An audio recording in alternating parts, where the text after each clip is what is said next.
이 부분과 관련해서는 예전에 어떻게 얘기했냐면은 골프를 안 쳤다라고 하지 않고 골프 친 기억이 없다. 기억이 없다. 기억이 근데 없다라고 지금 얘기를 보도는 했습니다. 골프장 사진이 뭐 나왔다 이거 아니에요 지금 그렇죠. 가지는 그렇기 게. 때문에 이제 그걸 제시를 하겠죠. 아마 앞으로 이제 그 검찰 같은 경우에는 곽상도 전 의원은 새로 소환할 가능성이 크죠. 그래서 여기 보면 곽상도, 김만배, 뭐 배모 씨 이렇게 셋이 등장해요. 근데 같이 골프장에서 만났다 그러죠. 운동했나 봐요. 과거에. 근데 이게 한 언론 보도인데 곽상도, 김만배와 골프를 하는 중에 대장동 도와주겠다고 이렇게 취지에 진술했다는 거예요. 그리고 검찰이 최근에 요 50억 클럽 요 의혹 사건 관련해서 이렇게 골프장에서 나란히 찍은 사진을 증거로 확보했답니다. 그러면 이게 딱 걸렸다 그러는 걸까요? 아무튼 같이 있는 게 있다요. 그리고 여기서 다음 화면 보겠습니다. 이런 진술이 있다고 나왔어요. 이렇게 얘기한 거죠. 대장동 사업 공모 참여 중인데 박영수 이거 전 특검 아닙니까? 이 소개로 준비 중입니다. 그러다가 곽상도 전 의원이 당시에 박영수가 달 도와주나? 은행 돈 뭐 이런 거 있으면 얘기해라. 내가 도와주겠다. 이거 도와준단 말이잖아요. 지금 이거요. 근데요. 과거 영상 좀 보겠습니다. 들어보시죠. 자기들 나름대로 뭐 평가를 하고 했다고 이제 하더라고요. 근데 그 부분에 대해서 오늘 재판장께서도 그 적정한 건 아니지 않냐는 말씀을 하셨는데 그 부분은 저한테 책임을 물어야 될 게 아니고 그 회사에서 그 회사 경영하는 분들의 관점에서 이게 옳다 그러다 하는 판단이 내려져야 되는 거 아니냐. 저하고는 뭐 전혀 무관한 사항입니다. 번번이 송구스럽습니다. 있는 그대로 법정에서 말씀드리겠습니다. 대장동 일당한테 받은 돈이 청탁대가 아닌가요?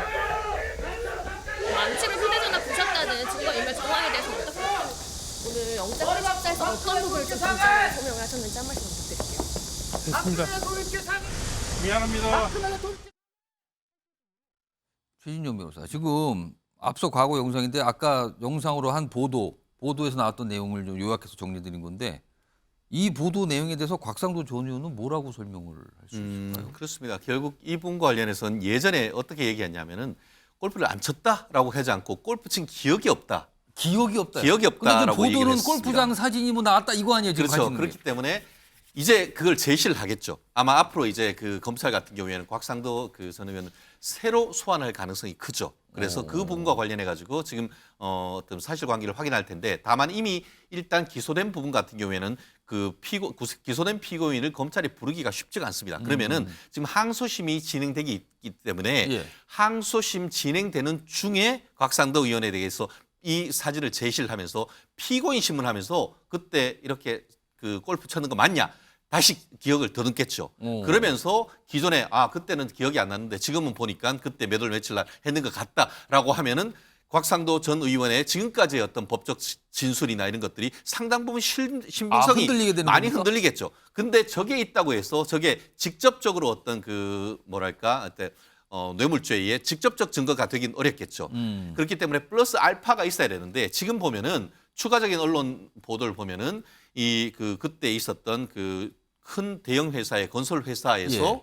보면은 곽상도 의원이 그때 있었던 하나은행과 관련해서 뭘 도와주겠다라고 했다는 추가적인 증거가 나왔고 도와주겠다라는 또 진술도 나왔다는 진술도 거잖아요. 나왔고 플러스 산업은행을 비롯해서 각종 은행에 대한 압수수색하는 과정에서 내부와 이 부분과 관련되는 추가적인 물적 증거가 나왔다라고 하고 있기 때문에 예. 1심에 비해서는 어떤 뇌물죄에 있어서의 어떤 직무 관련성이라든가 이런 부분에 대한 입증이 훨씬 더 지금 높아지고 있는 그런 상황이다. 이렇게 평가할 수 있을 1심은 것 무죄가 같습니다. 나왔잖아요. 1심 같은 경우에 세 가지 죄로 기소를 했는데요. 특경가법상 뇌물죄, 예. 그리고 또 사후수뢰죄, 예. 50억은 나중에 이제 아들한테 이제 퇴직금 줬다고 예. 하니까 나아가 이제 그 정치자금법 위반, 남욱 변호사한테 정치자금법 위반했다고 하는데 뇌물죄는 다 무죄가 됐습니다.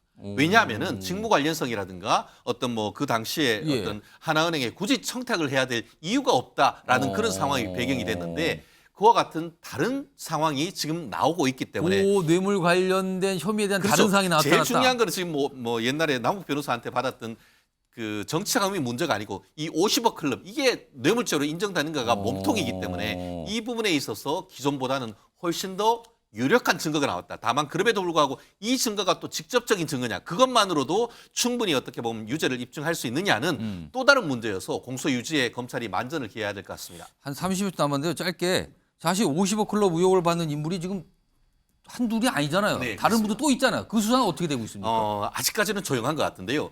이제 지금 남은 거는 사실상 박영수 특검을 구속했기 때문에 그 다음 같은 경우에는 권순일 전 대법관으로 갈 수밖에 없는 것이고 이미 현직에 있을 때는 뭐 압수수색 영장이 법원으로부터 2차례나 기각됐지만 예. 지금 현직에서 나온 상태이기 때문에 추가적인 수사는 가능하지만 벌써 대법원 나왔단 말이에요. 그 증거 다 어디 있겠어요. 예. 그렇기 때문에 추가적인 수사는 하되 사실 물적 증거를 찾기가 상당히 어려운 수사가 될 가능성이 있지 않을까 생각을 합니다. 일단 뭔가 움직임이 있는 것 같은데 기다려봐야 된다는 말씀은 좀 들리기도 하네요. 알겠습니다.